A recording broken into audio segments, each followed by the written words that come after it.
आज हम बनाएंगे मीठी ईद पे मज़ेदार सी रेसिपी जो 5 मिनट में तैयार हो जाएगी। सबसे पहले हम पैन में आधा किलो दूध ले लेंगे।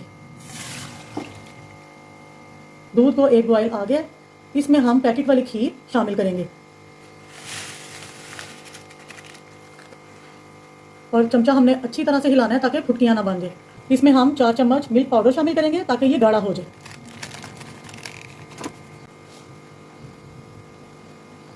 अब हम एक डिश ले लेंगे, उसमें हम फ्रूट केक लगाएंगे।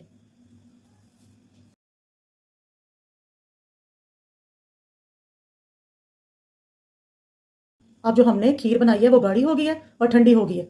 इस पर हम अब खीर डाल देंगे। अब खीर को हम अच्छी तरह से सेट कर लेंगे। अब हम इस पर बारीक कटे हुए बादाम डाल देंगे।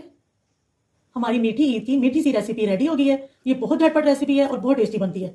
आप इसे जरूर ट्राई करना।